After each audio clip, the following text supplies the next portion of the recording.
자, 이제 후발 5장, 디펜스 전략 잡아야 되겠죠. MBN 골드의 최현덕 매니저와 알파경제 김종효 일사입니다. 어서 오세요. 안녕하십니까. 네. 최현덕 매니저는 오랜만에 두 분이 같이. 네. 자, 최현덕 매니저 두산 에너빌리티. 네. 좋았어요. 지난주에 이제 우리 김종효에서 잠깐 자리 비우셨을 때. 예. 그날 이제 체코 원전 계약이 하루 전날 좀 삐거덕거렸잖아요. 네. 근데도 그날 아침에 주가 떨어질 때 네, 기회다. 기회다. 그렇죠. 네. 그래서 속으로는 미쳤나? 이렇게. 네, 그건 좀 오바고. 네. 왜 저러지? 공격적인데 야수의 심장으로 더 지나놓고 보니까 탁 맞춰가지고 역시 대단하다. 박수 보내드리는 겁니다. 감사합니다. 네. 예. 네, 칭찬이에요, 칭찬. 특급 칭찬. 자, 오늘 이제 정책주들이 조금 더 이제 부각이 되고 있고, 네. 건설주들도 뭐 원전도 건설이라면 건설이겠죠. 아마 그런 것 때문에 이제 현대건설까지 올라가고 있어서 네.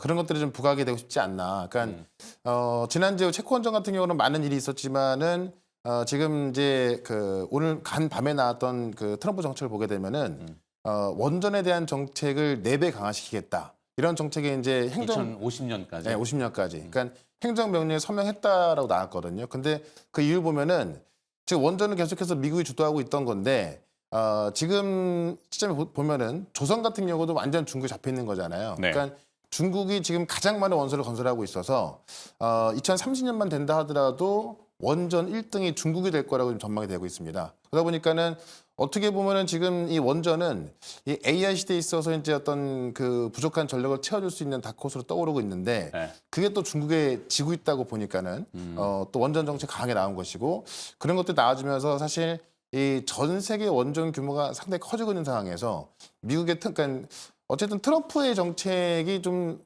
시장에 어떻게 보면 가장 먹히는 정책이 되고 있잖아요. 네. 그러다 보니까는 그런 정책이 4배까지 늘리겠다라는 정책이 확정되면서 아마 이제 건설주, 뭐 두산 에너빌리티, 현대건설 같은 경우도 어떤 뭐 주택건설이라든가 이쪽은 아직까지 뭐 크게 뭐 보이는 거 없는데 이 원전 쪽으로 집중하고 있다 보니까는 그러면서 건설주들이 좀 올라가고 있는 것 같고 네. 그런 것쯤에서 저는 뭐 솔직히 지금 많이 올라와 있어가지고 많은 분들이 좀 가격 부담을 느낄 수 있을 것 같은데 이 AI를 본다면 결국 AI에 필요한 전력으로 가는 거기 때문에 저는 지금도 충분히 추가 상승은 뭐 가능하다 이렇게 좀 보고 있습니다. 네.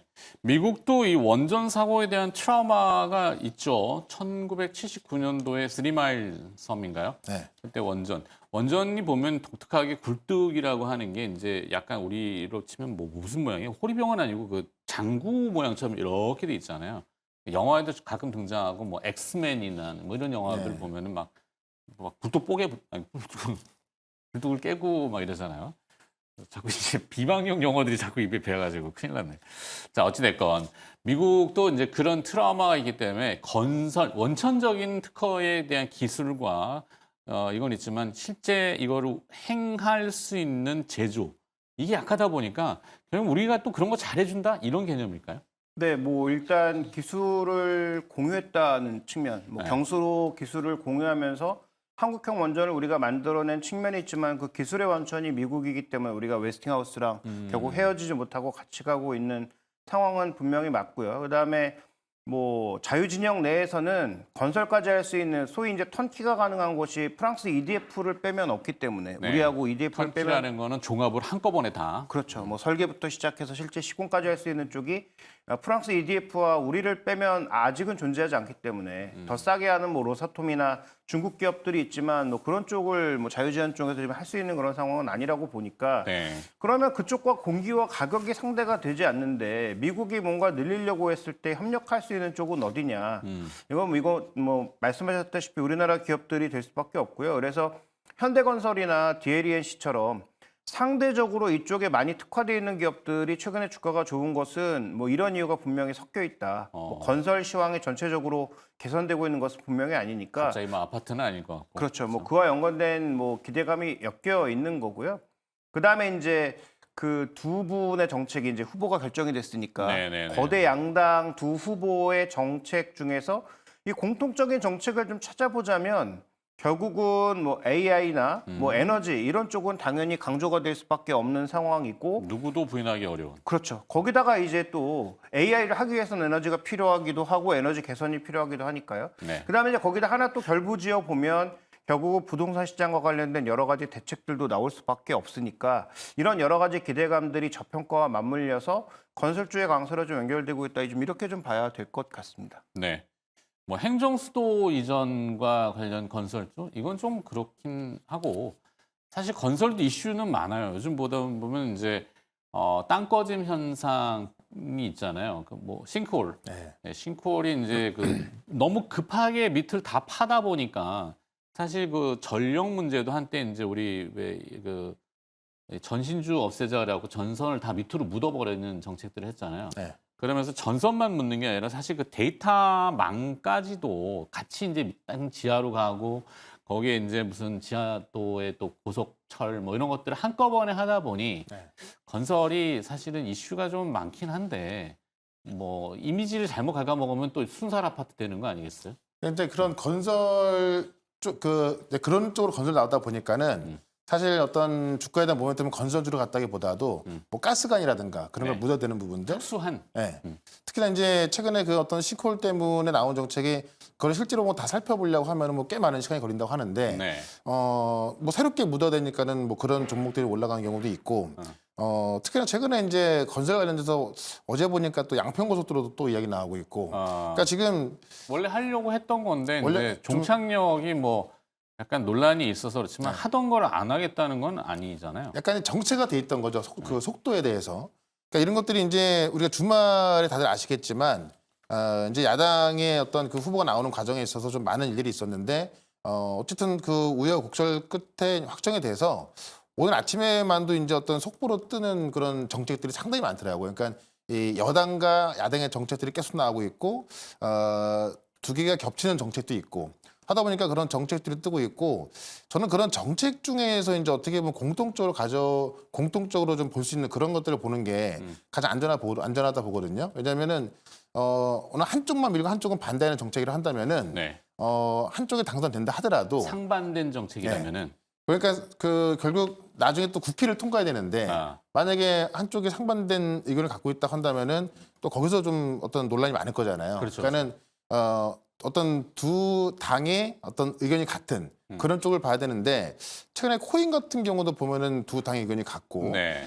에너지 같은 경우도 이제 민주당이 탈원전에서 돌아서면서 에너지도 같아지고 있고 그런 부분이 상당히 좀 많이 있습니다. 그래서 그런 쪽을 본다면은 우리가 단순히 정책 테마로 본다면 지금 대선 기간이 얼마 20며칠 남았잖아요. 네. 그러니까 그 안에만 봐야 되는 건데 두 당이 같은 의견을 보는 곳 간다면은 이거는 한 달 만에 끝나는 그런 테마가 아니라 네. 실제 지금 에너지 정책 같은 경우도 AI 때문에 어떤 송전선이라든가 뭐 새로운 발전원 이런 것들이 필요한 상황이고 이거에 맞춰서 이제 두 당이 의견을 같이 가고 있는 거고 코인 같은 경우도 상당히 정체돼 있다가 어떤 각 거래소마다 어떤 한 개 은행밖에 못했던 건데 지금 이제 그런 은행들을 뭐 그 복수의 은행을 할 수 있게 해준다라거나 아니면 이제 현물 ETF를 거래할 수 있게 해준다거나 이것 또한 지금 두 당의 정책 같기 때문에 누가 되더라도 이제 대선이 끝나고 나면은 아마 코인 시장 같은 경우도 상당히 좀 클 가능성이 있겠죠. 네. 그런 관점 봤을 때 단기로 좋아질 그런 정책보다는 좀 중장기적으로 계속 좋아질 수 있는 그런 정책으로 간다면은 뭐 건설도 좋고 뭐 에너지, 원전, 뭐 코인 이런 쪽에 어떤 종목들이 상당히 좋기 때문에 계속 좀 보시면 좋을 것 같습니다. 네. 그래요. 코인 아까 아이고 내일 한 번 더 할까 하다가 저도 이제 원고를 써야 되니까 매일같이 그 거리를 찾아내는 게 종목 선정하기 굉장히 어렵잖아요. 네. 그죠? 김종익서도 매일 나오시고 이제 매일 나오시는 분들이 상당히 어려운 게 전략이 뭐 어제 다르고 오늘 다르고 하기가 어려우니까 계속 김종익 회사는 빠지면 사자. 뭐 지금 뭐 겁먹을 거 없고 이게 지금 일관된 올해의 거의 주류인데 그래도 기업은 또 거의 있고 네. 저 역시 마찬가지로 아침마다 오프닝을 하려면은 이제 주제를 정해야 되는데 오늘은 이제 CBDC나 디지털 코인에 대해서 얘기하다가 생각나는 게 이제 결국엔 정책은 이제 뭐 트럼프 대통령이 됐건 우리나라의 또 새로운 대권 주자나 뭐 정부가 됐던 돈을 써야 되는데 돈을 또 찍어낼 수는 없잖아. 네. 그동안 코로나 때문에 얼마나 윤정기를 돌렸어요. 뭐 헬리콥터 밴부터 시작해가지고 막 돈을 찍어냈는데 또 찍어낸다 그러면 인플레가 뭐 작살나겠죠. 그러다 보니 일단 발행된 화폐를 컨트롤 C, 컨트롤 V 하고 싶은 거지 지금. 그죠?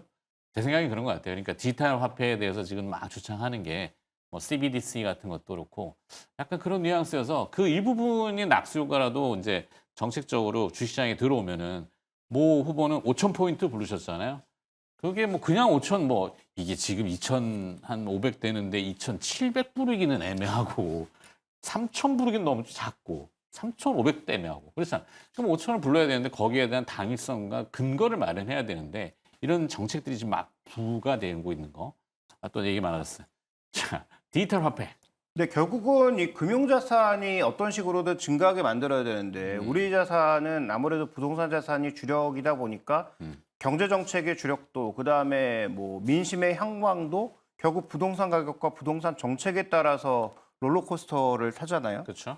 그러니까 이걸 중장기적으로 고치기 위해서는 우리도 이쪽 비중을 높이고 금융 비중을 높여야 되는데 그러면 부동산을 떨어뜨려서 비중을 맞출 수는 없지 않습니까? 그런 개념은 아닌 것 같아요. 그러니까 금융을 부동산 높여서 올라가는 맞춰야 건 자연스럽고 그렇죠. 거고 다만 그러니까 부동산은 유지가 되는 상태에서 금융 비중을 올리는 방향이 필요하고 그래서 장기적으로 뭐 투자할 수 있는 장기 펀드라든지 그다음에 ISA를 포함한 여러 가지 그런 뭐 고프 금융 펀드도. 그런 펀드도 그렇고 이런 여러 가지를 만들어내는 것도 하나의 방법일 거고 조각 투자라든지 아니면 그 외 뭐 STO 같은 여러 가지를 만들어서 금융시장 쪽으로 돈이 더 흘러 들어올 수 있는 그래서 금융시장으로 흘러 들어온 돈은 또 산업 쪽으로 흘러갈 수 있는 그런 물꼬를 만들어준다면 우리가 저성장 국면에서도 뭔가 좀 의미 있는 흐름을 가져갈 수 있는 거고 그 흐름을 만들어냈던 게 2000년대의 미국이죠. 네. 그래서 우리가 뭐 그런 흐름을 가져갈 수 있을지는 모르겠지만 말씀해 주셨다시피 디지털 통화라고 하는 건 단순하게 이거 가격 높여서 뭔가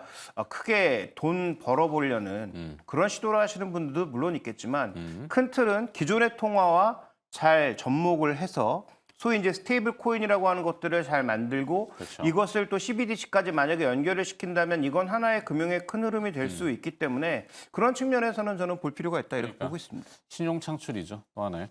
뭐 그거는 그렇고 어쨌거나 뭐 다들 브레인들이 이제 총 집합해가지고 뭔가 창의적인 아이디어인데 이 협의가 좀 잘 돼야죠. 이상만 뭐 빵 때려놓고 그 되지도 않을 거를 하느니.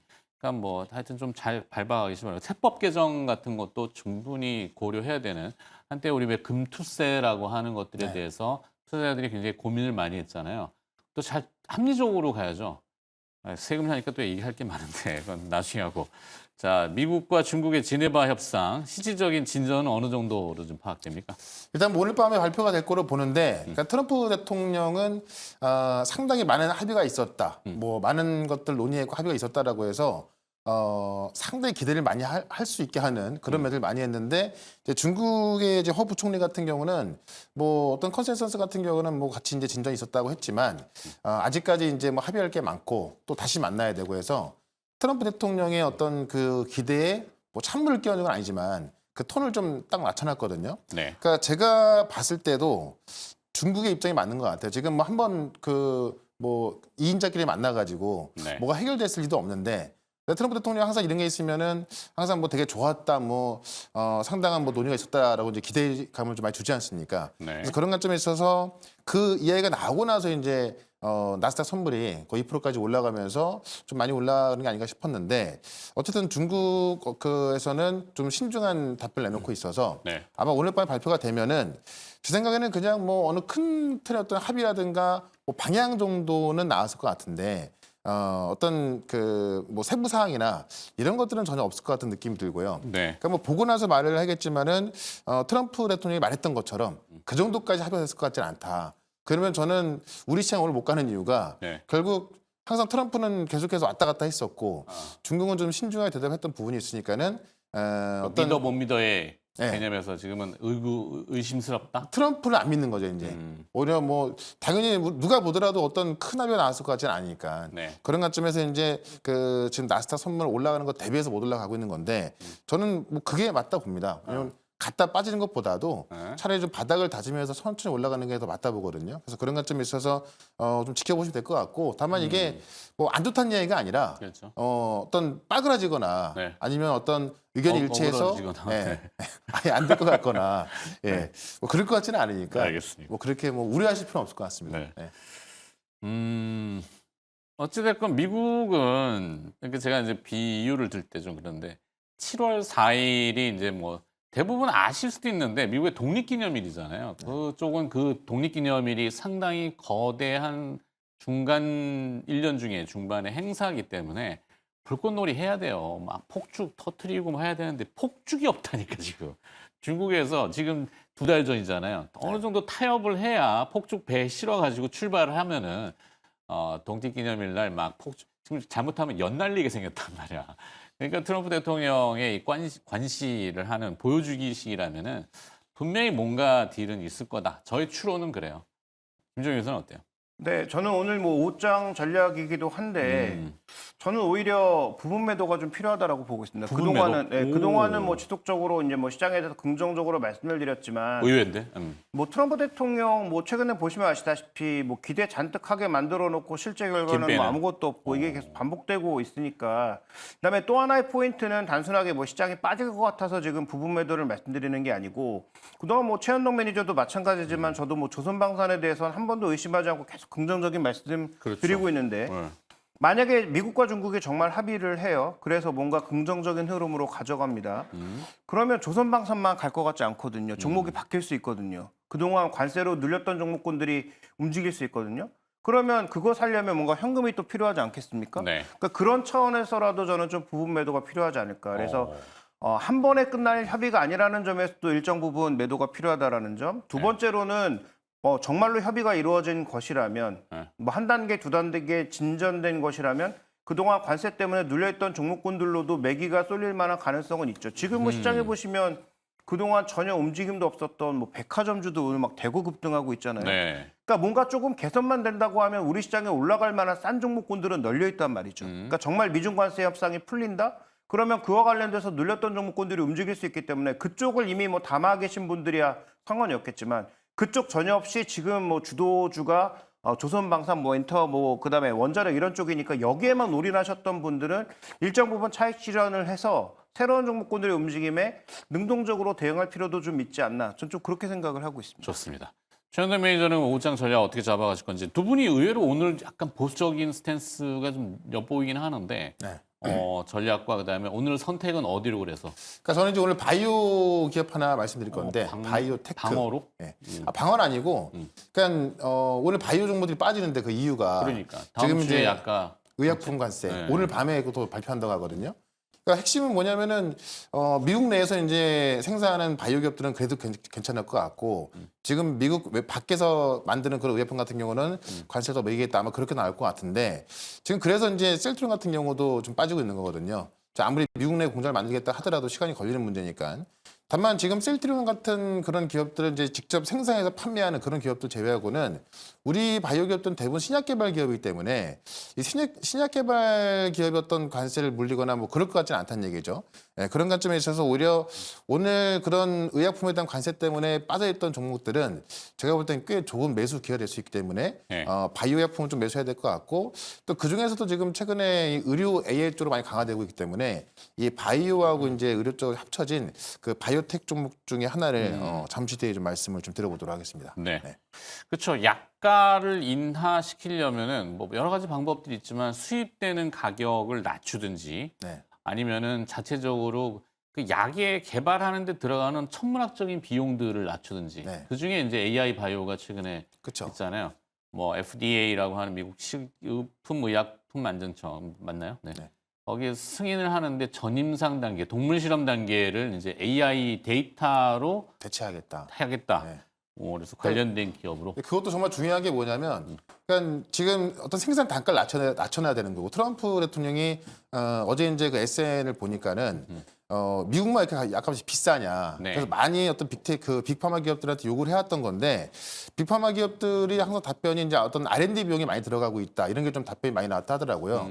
그럼 그 어떤 R&D 비용이라는 것은 어떤 임상 과정의 비용인데 네. 그 임상 과정에서 또 AI를 도입해 버리면은 시간도 절약하고 비용과 절약하다 보니까는 만약에 그런 것들이 포함된다면은 오히려 의료 AI 기업들한테는 뭐 소위 말하는 대박 호재가 될 수 있는 거거든요. 그러니까 그런 관점에 있어서 아마 뭐 오늘 밤에 뚜껑을 열어봐야겠지만은 바이오는 제가 볼 땐 이걸로 빠졌다면 매수 기회고 네. 오히려 바이오 그러니까 의료 AI 같은 경우는 더 큰 기회가 될 수 있기 때문에 오늘까지는 좀 관심을 가져봐야겠다 이렇게 한번 정리해보고 네. 잠시 뒤에 말씀을 좀 들어볼게요. 그러게요. 약간 인하 정책인데 오히려 바이오나 제약 쪽이 무거워지는 이유는 어불성설일 수 있다. 네. 자, 기업을 또 준비하시러 이동해 주시면 내일 또 전략 시간에 뵐게요. 고맙습니다. 네, 고맙습니다. 자, 또 주제를 이어가서 상식적으로는 그렇잖아요. 약가를 인하하려고 하는데 관세를 더 때린다? 뭘 그렇게 나올까요? 그건 아닐 것 같은데.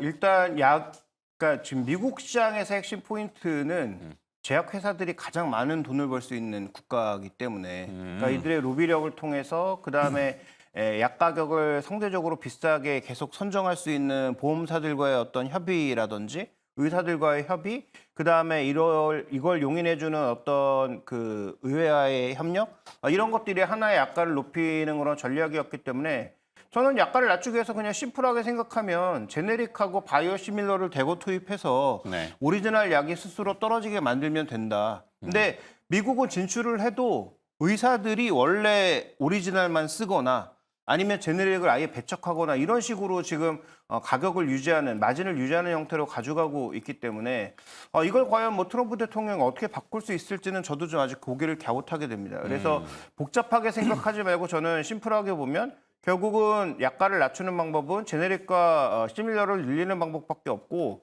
그에 대한 개발 속도는 우리나라의 삼성바이오로직스나 셀트리온이 전혀 떨어지지 않고 앞서가고 있거든요. 네. 저도 그런 관점에서 역발성으로 생각해야 되지 않을까. 오늘 뭐 해외에서 수입하는 것에 대한 그 관세에 매길까봐 떨어지고 있는 것이라면 지금이 매수 기회가 아닌가. 이렇게 좀 봐야 될 것 같습니다. 셀트리온은 오늘 뭐 자사주 소각 발표, 뭐 주친화 정책 발표를 막 쏟아냈는데 주가는 약하네요. 네. 오늘 외국인들이 딱 2개 팔고 있는데요. 지금 뭐 전체 매도로 잡히고 있지만 많이 사고 있거든요. 여러 가지 업종들. 근데 네. 팔고 있는 건 딱 2개입니다. 제약. 그러니까 삼성바이오로직스와 셀트리온. 그다음에 지금 오늘 방산주 대거 팔고 있거든요. 이 2개 파는 것 빼고 외국인은 오늘 파는 게 별로 안 보여요. 그런 측면에서 봤을 때 일단 악재에 따른 일정 부분의 매물이 나오는 것으로 보입니다만 근데 저는 뭐 다시 한번 말씀드리지만 심플하게 생각하면 약가 떨어뜨리는 방법은 효과가 비슷한 약을 많이 가져와서 그런 약들의 가격을 전체적으로 떨어뜨리는 게 가장 좋은 방법이기 때문에 그거 외에 뭐 공산국가도 아니고 뭐 약값 떨어뜨려 이렇게 하겠습니까? 그럴 그렇죠. 가능성 없거든요. 그래서 그런 관점에서 저는 생각해 봐야 되지 않을까 이렇게 보고 있습니다. 오케이. 오히려 제너릭이나 시밀러나 아니면 또 현지 생산할 수 있는 CMO 개념으로 CDMO가 됐건 CMO가 됐던 그런 쪽의 기업들이 또 주목을 받을 것이다. 이렇게 전략 정하도록 하죠. 오장 디펜스였고요. 알파경제 김종효 이사였습니다. 내일 또 뵙게 고맙습니다.